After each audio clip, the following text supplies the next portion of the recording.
Hello and welcome to the show. We are back here on Forza Horizon 4 building another vehicle to take on the Needle Pass hill climb. Now, our car of choice today is the Honda NSX, a vehicle that I have a pretty good history with, a vehicle that I know can be very, very fast in Forza games. Admittedly, on Horizon 4, I haven't really built one before. I have built an NSX, but it was built badly and was no good. So, yeah, this theoretically could be fast. I worry that its PI is a bit too high for what we're doing. Building the cars, of course, to A class. Now, we must run the cars on race tyres. It's pretty much essential for this hill climb, which we can do on this. It will fit in the PI, but you do not have much PI left. Now, we are also going to really want to go for the body kit, the good old Liberty Bunny, because this can give us bigger tyres. Bigger tyres are good when it comes to Forza games, and the problem is that this is going to take all of the PI doing it, because we can get two 9.5s at the front. There's some very big tyres, and I would imagine, yep, 3 4.5s at the rear. Massive tyres, and as we have seen time and time again, tyres are so important on the hill climb. We can also get a massive wing. Oh, they are both adjustable. That's cool. Although this one here is slightly better for less PI. It's not as massive a wing, but it is better. So we're going to go for that, because it's better. And then, yeah, we're kind of now at the PI, really. Brakes will go on. The race suspension will go on the vehicle. Now, I'd love to make the car lighter, really, because at £2,700, I mean, it's not too bad. I might... do I do that and then dump out whatever weight I can? Yeah, I mean, stiffer chassis and then weight dump is probably about as good as we're going to get for the NSX. You want it to handle as well as possible, of course. Yeah, like power to weight ratio isn't great in this car.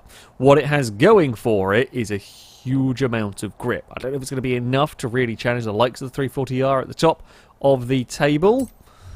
I think power to weight ratio is not going to be enough. The Lotus had just over 200 horsepower and was 1,000 and a bit pounds lighter. So I don't think we can challenge that, but I would expect it to be a very, very quick car and a very good handling one at that.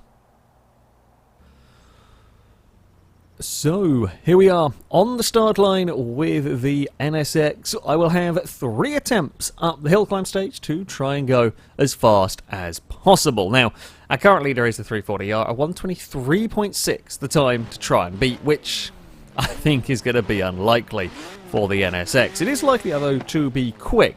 A 24.9 is second place with an Evo 6. I would like to maybe get this into the 25s, although I fear it might not quite have the power. It should have the grip to be able to do it. That much is for sure. However, I fear just the little acceleration zones between corners. Grip is all important, but the little acceleration zones in between corners might be a problem for it. We'll have to wait and see. I mean, already it's just... I say it's glued to the road. There is still a tiny bit of oversteer through the first couple of corners. I mean, it will have slightly cold tyres, and while that's not the biggest thing in Horizon, wow, there's so much grip in this car. You turn in and it goes. You turn in, we should be flat through here. In fact, if anything, I'm very surprised to see that's the back end. Let's go through that corner. Yeah, we are flat through there. It may be worth a tiny lift to stop the back end from coming around. That was ambitious. Worth a try, ultimately. We've got to find what it is that the NSX is capable of, and the answer is a lot, but not everything. It won't be flat out the whole way up here, of course not. Hairpins like this, for example, will get in the way of that, but still, there's so much grip through that corner. We have got just 2 more hairpins to go. It's this sort of hill here. This is where we might struggle slightly in the NSX. Up towards the penultimate hairpin we go. Don't get on the power too soon. I was kind of fighting a little bit of, just the faintest bit of oversteer there, chasing the car across the road. We're again going to lay a little bit more oversteer than I was expecting from the vehicle. It's a good time. It's a good time. We're into the 26s for a first run. I like it. 26.3 for the NSX. So, it's fast. We're well into the top 10. Can we go any faster? That is the question. So, we are on to our second run with the NSX. I'm thinking perhaps a time in the 125s is doable. Certainly the Exige is probably a good sort of target for this. A 25.9 was the run for the Exige, and while that is probably more powerful than this has got far, far larger tyres than the Lotus. And it was another car that has similar problems. Starts off at very high PI, which means we can't really do all the upgrades that we would like. For a car with such massive rear tyres, and it isn't an ultra light, it's light and everything, but it's not, it's not a 1,200 pound super light thing. This is more oversteery than I was expecting it to be, and it's not even that much. It's not even that much power. Sure, the NSX, a powerful vehicle for its day and whatnot, but for this course, not all that much. I am surprised to have the back end letting go on the vehicle. Hopefully it managed it a little bit better through here, and this time around that is much better mid-corner through there. Just that tiny lift on the way, and it can do it flat, but you lose time if you're fighting the car if it's sliding around, so you're better off fraction slower on the way in, faster mid-corner and on the exit. And that's kind of what you need to do when we're struggling for power a little bit. I mean, it feels quite slow in between the guys. Very unbelievably fast. It's probably the fastest car through these corners, I have no doubt. Actually, it's easier to drive than the Lotus, but it's the in-between bits of the corners that's where we have a problem with the NSX. It simply cannot accelerate in the same way that the Lotus could, because the Lotus was much, much lighter with not that much less power. We're going to have another little bit of a wobble on the exit. Oh, it's much more like it. We got the 25 I wanted, I think. Anyway, it was very close if it wasn't. It is, yes, we did. 25.939. We fractionally beat the Exige. Yes, a very, very nice car to drive. I don't know if I can find much more time, but we will give it a try. Well, this is it, the last chance for the NSX to find any more time. I mean, it is already pretty bloody fast, but can we get any more time out of it? It's going to be a pretty big jump to get up towards the next sort of cars. We're looking for a 25.3 if we're going to manage it, which might be asking a little bit too much for this. It doesn't have the...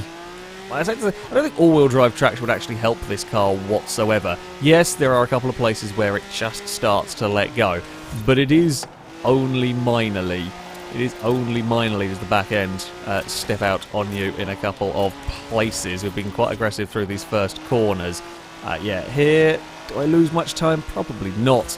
So it's got to go up against some of the all-wheel drive cars. There have been some very, very fast all-wheel drive cars up here, and if I can get everything perfect, maybe we can get a little bit of time. I think it's going to be quite tough. Can we hold it? That was almost flat through there, and it was neat and tidy on the way in again. It's probably the fastest car mid-corner there. It's certainly the easiest to carry that much speed through that section with, and again, we are nicely done, not running too wide, not bouncing it off towards the Armco barriers anywhere. It's very easy to position where you want. It's very easy to position where you want this car, because there is a say where you want, and I've gone for a big dive across the inside because I'm trying to find any way, any place we can make up time, because yeah, brakes are great, the handling's fantastic. We're getting greedy with the bits of the road where I can. I don't think it's going to be fast. I don't think it's going to be enough really with this vehicle. Just going around these hairpins, exploring a little bit for speed. There we go. Big slide on the exit of the hairpin. Actually, a very similar time, I think, in all of that. Not quite, slightly slower. Yeah, I got a little bit explorative because I kind of had to. I was running out of places and ways I could try and find some time with that car. That's just kind of where it is. It's very fast, do not get me wrong, while it is a couple of seconds down on the Lotus compared to everything else. It is pretty fast. That Lotus is... I mean, it goes to show how insane the Lotus really is when it comes to that hill climb stage, because the NSX is a notorious, very good handling car. Now, in Horizon 4, the A-Class vehicles do not quite get as much, or you don't get quite as much PI to play with A-Classes. We have seen with NSXs in previous Forza games, but yeah, this is an incredible handling car. We all know this. It is brilliant to drive up there, but the issue is a lack of acceleration, really. It's a lack of acceleration. It's born from a lack of power to weight ratio, because 270 horsepower at 2,600 pounds or whatever, while very good, do not get me wrong. Nowhere near as good as the 340R, and the Lotus could handle well enough through the corners. I mean, either way, the NSX's type, as I said, it is impressive. It will go into a 5th place. It beats the Exige, the M1, the Civic RS, the Lamborghini Miura, the Mercury Coupe, and so on. We are a little bit down, though, on the likes of the Quattro. It's beaten by the F-Pace. It's almost a second down, it's around a second down on the Evo 6, and we are talking a 2 and a bit seconds down on that 340R. Yeah, lovely car to drive, absolutely lovely car to drive, easy vehicle to throw around, but it is not going to be fast enough to really challenge the very top of the table. But there we go, that is going to be it for this episode. As ever, if you have requests, cars you would like to see run up the Needle Pass, please do leave them in the comments section below. The most liked comment, providing it is a vehicle that I can afford, / have unlocked, etc., and can get into A-Class, or is in A-Class, then that shall be run next time out. Maybe it'll be something to challenge that 340R, maybe it'll be something to race the Iron Knight. Who knows what you guys will pick? It's the fun and games of this series. That, though, is going to be it from me. Thank you all for watching, and until next time, a goodbye.